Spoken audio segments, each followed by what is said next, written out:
All right, let's go to the running backs where things get a little bit more difficult decision-wise. And we're going to bring up Ashton Jeanty, not because you're considering sitting Ashton Jeanty already, but it's been bad. It's been bad here, Matthew. So how far does he now fall down the rankings? And this is another guy with a matchup that should get him going in the right direction, but it's been that bad. Right, and that's why I'm keeping it open. But he's my running back 15, somebody that was regularly drafted among the top 5 or 6 running backs this year. I'm at running back 15, a mid-tier RB2, and there's nothing that I can point to on his usage with the Raiders that's, that where you sit here and go like, oh, well, it's just, whatever, bad play call here, whatever, touchdown call back due to penalty, that kind of stuff. Like, it's been bad. But Raiders, given their record, given the criticism of the front office and the coaching staff of their usage of Jeanty, I feel like they have to try to get him going. And then you think about this matchup with the Bears, where Chicago is allowing the 5th highest yards per carry to opposing running backs, 5.3 on the season. And they've also allowed the 2nd most rushing yards to running backs so far this year. So I just feel like something has to give. And Jeanty does enough in week 4 to be a top 20 play. I'm keeping it open. I'm starting Ashton Jeanty. And you probably don't have a choice, honestly. Maybe you lucked into Javonte Williams in the in the middle rounds kind of thing. Or you knew. Huh? Or you knew that he was going to be great. Yeah, you just felt it when you got him in the 14th round. Sure, exactly. Give off those vibes. Yeah, exactly. But all I'm saying is that Travis Etienne is another guy that has popped that you got in the middle to later rounds. But generally speaking, my guess is that you don't have the options to bench somebody that you used a first-round pick on. Brendan Ortlieb says, should I play Scadaboo over Jeanty? No. Would be my answer. No. I agree. Chargers are a top 10 run defense so far this season as well. I mean, you're still seeing, candidly, too much Devin Singletary. And we don't know what this offense looks like under Jackson Dart. We think it's going to be good, Connor, but I think, and one of the reasons I think Dart is going to be such a fantasy superstar is because he uses his legs so much, which is great and should open up run lanes for Scadaboo, but also there's a scenario where Scadaboo doesn't get the touchdown because they're doing bootlegs and they're doing some other, we've seen that with Daniel Jones and Jonathan Taylor. We've seen that with Jane Daniels and their running backs. Yeah. Jalen Hurts, obviously. To be fair to the question, I don't think there's that much of a gap. And it's not in his rankings. He has Scadaboo 18th, he has Jeanty 15th. Yeah. So start Jeanty, but still, it's not that crazy of a question, which is a problem. It is not. This one from Tanish Joshi. Bigger disappointment so far, Ashton Jeanty or Chase Brown? That's our next player, Chase Brown, and keep it open or close it out. Listen, it's been brutal. It's been really bad. He's averaging 2 yards a carry, but he still gets all the work, Matthew. He does. Let me answer that question. Who's a bigger disappointment? And I'll tell you right now. I have a definitive answer on this. Ashton Jeanty. Ashton Jeanty is the bigger disappointment, and I'll tell you why. First off, Chase Brown at least was good in week 1. We've at least seen, and Jeanty went before Chase Brown in pretty much every draft, according to ADP across the board. So Jeanty cost you more on draft day. He's been more of we haven't gotten a great Jeanty game. We've at least gotten one good Chase Brown game. And more importantly, I can explain away Chase Brown. Like, they lost Joe Burrow, right? Like, there's nothing, like, the Raiders offense is what we expected. It's Geno, it's Brock Bowers, it's Jacoby Myers, it's Trey Tucker on the outside. Like, there's nothing from the Raiders standpoint other than just like, he hadn't getting the work. There's some pass protection issues, which has led to more Zamir White than we deserve, right. Connor. Yep.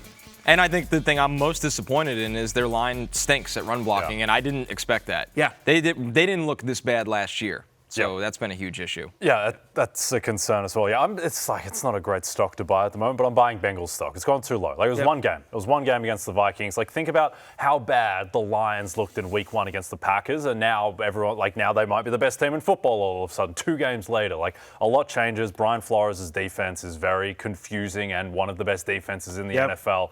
And I get that they played Denver this week, which is not an easy landing spot, but they're better than this. They were better than this in 2023 with Jake Browning. They will be better than they were against the Vikings. And also, for as brilliant as the Broncos defense is, you can run on Denver.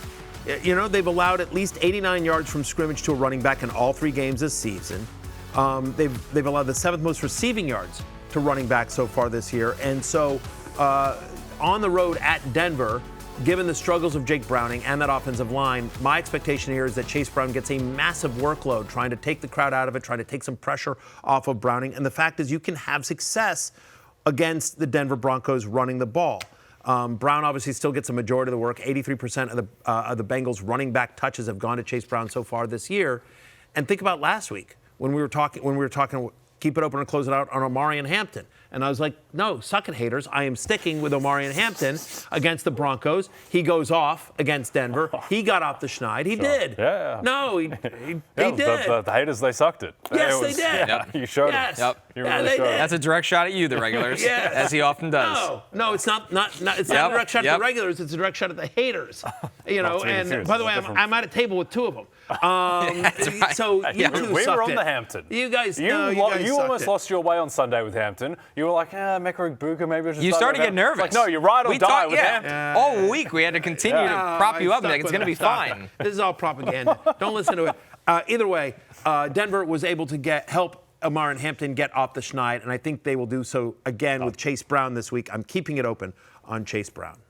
So Chase Brown stays open. We have one question coming in here on Chase Brown, and it is, would you trade Chase Brown for Nico Collins? That is from Bearded Yoshi. But Bearded Yoshi getting back to back. He's not a typical regular that shows up a lot. But he brings the good stuff. He does. He's more quantity over volume. Yeah, he's a little bit of a sniper. Yes, I would. I think they're both rest of the season. I will tell you this, sort of how I do analysis like this, just real quick back of the envelope math is without all schedules in front of me and everything like that, is just like if we drafted today, if we decide to immediately have a draft, who goes first, Nico Collins or Chase Brown? And they go around the same range. So it's really like, how do you need a running back more or a wide receiver more?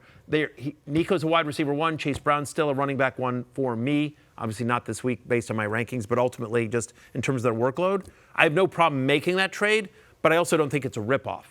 I'm fine with either side of that trade. I think I'd run away with Nico Collins in that I trade. don't know how that's math, but yeah, it was a good explanation of your process. What's the equation? I'm just saying, back of the envelope math. I'm just saying, it's a Russell phrase. Crowe, a beautiful mind. No, it's a phrase. Yeah, but there's no numbers. It's a phrase. There's no actual math. The gravity equation in Interstellar. You say you would run away with Nico Collins. I just don't. I'm like, I get that the Bengals hate has gone too far, and maybe that's also the case with the Texans. I understand, but the offense is sunk. No, Sunk. They have to get a little bit better. I get Nico's coming off a 100-yard touchdown with a touchdown game. Nico had a nice game. I like Nico in the trade a yes. lot. I did the math. I'm all in. I'd rather Nico as well. Which is fair, but I don't know that there's. I still think ultimately Chase Brown finishes as an RB1. I do, borderline-ish. Yeah. Mid-tier RB2. I mean, when you actually count the 12 running backs, it's like, oh, yeah, it's not great. No, I could get that's what I'm saying. We just talked about how bad Ashton Jeanty's been. Rest of the season, would you rather have Ashton Jeanty or Chase Brown? I'll say Chase Brown. I actually am buying into the Jeanty takeoff soon, like I said about Hampton last week. Here's the problem. It's I'd rather have Marion Hampton the rest of the way than Chase Brown. Well, sure. Yeah. That's why he was a ride or die. Yep. Yeah. Hey, it's Matthew Berry from NBCSports.com and RotorWorld.com, and I want to thank you so much for watching whatever it is you just watched, or if nothing else, being too lazy to click out of the autoplay after this video started, after whatever it is you actually wanted to watch finished. But now that you're here, I'd like to take a moment here to ask you respectfully now, okay? I'm asking you respectfully to subscribe to the NFL on NBC YouTube channel. You'll get the latest Roto-World fantasy news headlines, all sorts of great shows, including my own Fantasy Football Happy Hour. So go subscribe now. Again, I'm asking respectfully.